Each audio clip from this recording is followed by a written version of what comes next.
I don't think entrepreneurs are created. I think entrepreneurs are born. That's where it all happens right here, huh? Back here, cooking up. It's kind of in your DNA. It's like that fire in you. It's like, okay, keep going, keep going, keep going. Never like settle. Last one. You notice with champions, it's like, hey, yeah, we just did that great. What can we do next?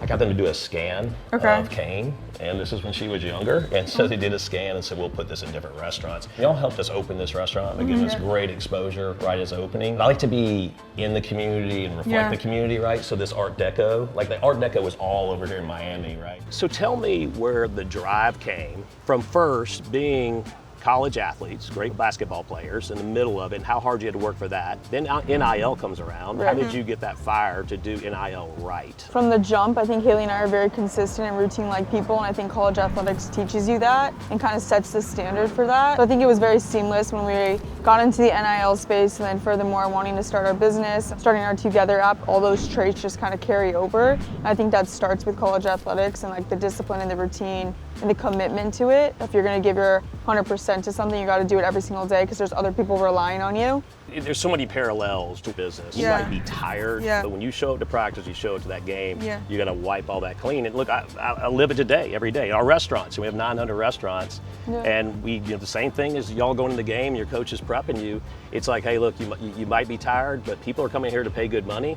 And we got to show up and give great customer service, so it really does correlate, doesn't it? Yeah. When NIL did first drop in July 1st, 2021, obviously we got our agency, and they were very proactive in going and getting us deals, and we kind of were new to the space and didn't really know and understand, but then being in it for a couple years and understanding like, okay, we can be proactive in getting deals and then getting equity within companies and then getting creative control over Hustle Beauty and being owners of that, and then understanding, okay, what are we really passionate about? Like you are with your chicken fingers, well, we're health and fitness. So I want to create an app to be able to inspire young girls to have a purpose, workout plans, recipes, and being able to have brands now come work in that. So I think it's constantly just always thinking and brainstorming ideas, getting in rooms with people and trying to pick their brains and be a sponge.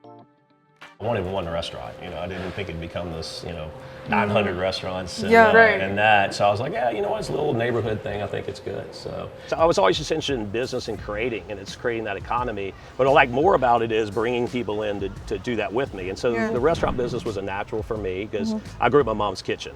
We were in Louisiana, we cooked gumbo, and what it was an expression of love to me. I could spend time with my mother cooking for our family and friends, and then you're like, hey, I made this for you. So that was why I worked in restaurants in college, started in high school and worked through. I think where a lot of brands now mess up, they'll have a good idea for a product or a service, right? But then they'll hire these marketing agencies and they'll just come up with these false stories, or they'll do consumer things for names. It's like, if it's not from the heart, you don't have a real story behind it. Exactly. People want, they love founder-driven businesses, right? Because a founder cares. It's an extension of themselves. It's your baby when you start a business, right? Y'all have a great personal brand and with your businesses. So how do you tap into, what is your secret sauce with creating these communities of people that like to follow you and then like to buy the products because they trust you? I think with social media, I think there's a lot of negative and there's a lot of positive, and I think Hanna and I have learned that as we've gone and understanding building a community with positivity on social media, really having a purpose and helping young girls. Hanna and I came on here and talked about our eating disorder journey. We think sharing with you guys all the lows and the highs of our life will allow other people to relate, and maybe we can help somebody out there. I think that's what really helped us when we started our health and fitness side of things, whether it's with nutrition or if it's working out, whether it is, you're really connecting and building one-on-one relationships with them, which allows you to feel fulfilled. Yeah, that's purpose. Yeah, that's purpose, right? Exactly. You want to see the back? Yeah. The bones back here? So what started the chicken finger only drink? Well, for me was just do one thing and do better than anybody else. I knew I could execute this meal really well, and I'll show you back in the kitchen what makes it so good. All right. That's where it all happens right here, huh? Back here, cooking up.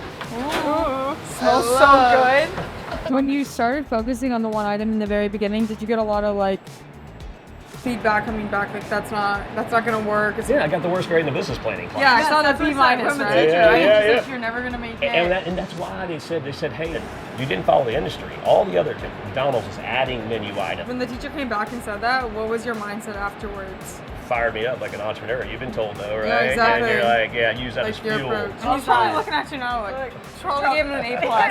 Next time should be an A+.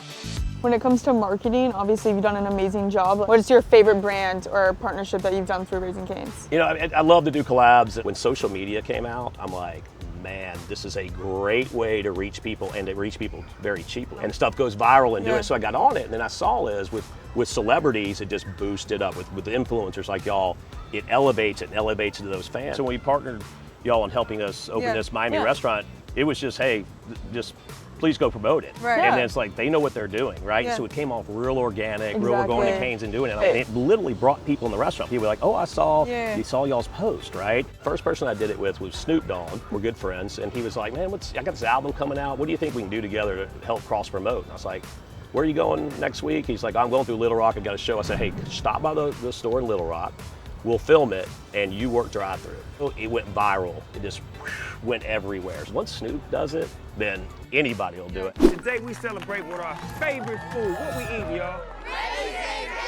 And so one of my favorite collabs ever done is with Post Malone. I said, let's just partner on a restaurant, and you do whatever you want with it. So we did two. We did one in Salt Lake, came up with the craziest design, this pink restaurant, pneumatic ping pongs going in, he loves beer pong, and that was great. And he's like, can we do one down in Dallas and do a Dallas Cowboys restaurant, right? And it's like, have fun with it. These restaurants, we get people from all over the world. They'll make their layovers longer to go through this Post Malone Raising Cane's because it's special. Right, and I think that just ties back into community, even going back to the Miami Raising Cane's store we were at, how you put your little niche in the Miami community. I feel like that makes people feel like they belong, and I feel like that's how we do with our social media pages. How can people feel belonged in like a safe place, and what brings them back? You played football, correct? And you wanted to be the quarterback? Yeah. And you said that you had like the motivational side of it and being able to like get the group together, and like I feel like that translates like how you talk about Raising Cane's like with your crew. I feel like that started like with the athlete mindset, did it? 100%. I learned leadership through sports. What I learned from my coaches was a lot of people in business, if you see things that need to be corrected, they'll wait and they'll say, oh, I'll talk to them later. I'll talk to them in a couple of days. And they sit down, they make it a big deal. Right? Your coaches don't do that, right? If you're doing something course correct right then, what have y'all seen with playing, basketball on the level you have? How's that helped you with starting your businesses and growing your businesses? I think it just translates very easily, honestly. Like if you have one goal in common, no matter like people's past or where they come from or whatever it is, how can we all accomplish this? You all have different strengths and weaknesses, even Hannah and I when it comes to businesses. Like how we approach it is different, but like we all have one goal in mind, like to be successful. Totally applies. That fires me up. It really does. Now that we're all fueled up, let's go hit leg day. Let's go. Okay, so we are here gonna do our leg day finisher. Are you ready? I guess. What am I getting into here? Oh yeah, you can feel that. Here we go.